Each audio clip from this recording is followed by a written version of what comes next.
সম্পূর্ণ নিরামিষভাবে দুর্দান্ত স্বাদের লাউয়ের রেসিপি আজকে আমি আপনাদের সঙ্গে শেয়ার করব। এইভাবে বানিয়ে দিলে সবাই চেটে পুটে খেয়ে নেবে। আশা করি রেসিপিটা আপনাদের খুবই ভালো লাগবে। নমস্কার বন্ধুরা, রূপাস কিচেনে সবাইকে স্বাগতম। তাহলে চলুন দারুণ স্বাদের লাউয়ের রেসিপিটা দেখে নেওয়া যাক।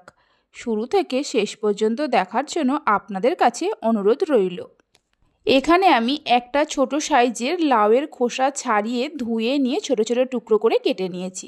আর দুটো মিডিয়াম সাইজের আলুকে ছোট ছোট করে কেটে নিয়েছি। এক বাটি ছোলার ডালকে সারা রাত জলে ভিজিয়ে রেখেছিলাম। জল ঝরিয়ে নিয়ে মিক্সির জারের মধ্যে দিয়ে দেব।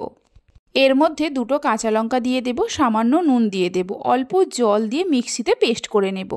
আপনারা চাইলে শিলেতেও বেটে নিতে পারেন। পেস্ট করে নেওয়া হয়ে গেছে, দেখুন ঠিক এইভাবে পেস্ট করে নিতে হবে।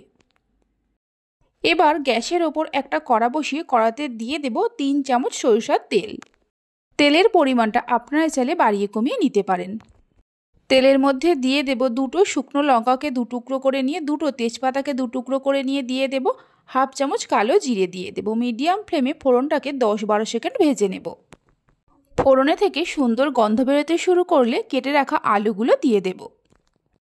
আলুগুলো দেওয়ার পর গ্যাসের ফ্লেমটা হাইতে করে মিনিট 2-3 সময় ধরে ভেজে নেব।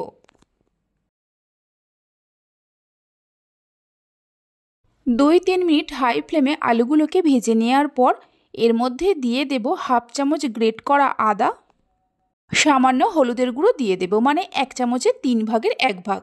হাফ চামচ কাশ্মীরি লঙ্কার গুঁড়ো দিয়ে দেব, হাফ চামচ জিরে গুঁড়ো দেব, 4-5টা কাঁচা লঙ্কাকে চিড়ে নিয়ে দিয়ে দেব।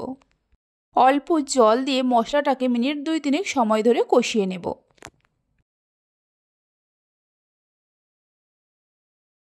মিডিয়াম ফ্লেমে 2-3 মিনিট কষিয়ে নেওয়ার পর কেটে রাখা লাউগুলো দিয়ে দেব।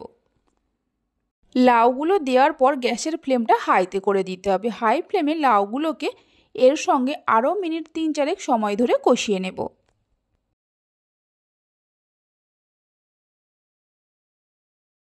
সব কিছুকে ভালো করে কষিয়ে নেওয়ার পর পরিমাণ মতো জল দিয়ে দেব। জল দিয়ে জলটাকে মিশিয়ে নেব। জলটা মিশিয়ে নেওয়ার পর স্বাদ মতো নুন দিয়ে দেব। নুন দিয়ে নুনটাকেও মিশিয়ে নেব। নুনটা মিশিয়ে নেওয়ার পর গ্যাসের ফ্লেমটা মিডিয়ামে করে লাউ আর আলুগুলো সেদ্ধ হওয়ার জন্য কিছুক্ষণ ঢাকা দিয়ে রান্না করে নেব। মিনিট 4-5 সময়ের জন্য ঢাকা দিয়ে দেব।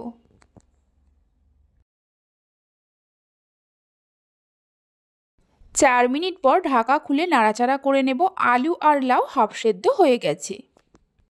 যে ডালটা মিক্সির জারের মধ্যে বেটে রেখেছিলাম এর মধ্যে এইভাবে ছোট ছোট বড়ার মতো করে দিয়ে দেব। এই সময় গ্যাসের ফ্লেমটা মিডিয়ামে রাখতে হবে। আপনারা চাইলে বড়াগুলো তেলে ভেজে নিয়েও দিতে পারেন, তবে এইভাবে একবার বানিয়ে দেখতে পারেন, আশা করি ভালো লাগবে। আর বাড়িতে বানালে খেয়ে আপনাদের কেমন লাগলো অবশ্যই আমাকে কমেন্ট করে জানাবেন। বড়াগুলো ঝোলের মধ্যে দেওয়ার পর গ্যাসের ফ্লেমটা হাইতে করে 2-3 মিনিট এইভাবে রেখে দিয়ে রান্না করে নিতে হবে, তাহলেই দেখবেন বড়াগুলো শক্ত হয়ে গেছে। 2-3 মিনিট পর হালকা হাতে একটু নাড়াচাড়া করে নেব। হালকা হাতে একটু নাড়াচাড়া করে নেওয়ার পর গ্যাসের ফ্লেমটা মিডিয়ামে করে আরও মিনিট 3-4 সময়ের জন্য ঢাকা দিয়ে দেব।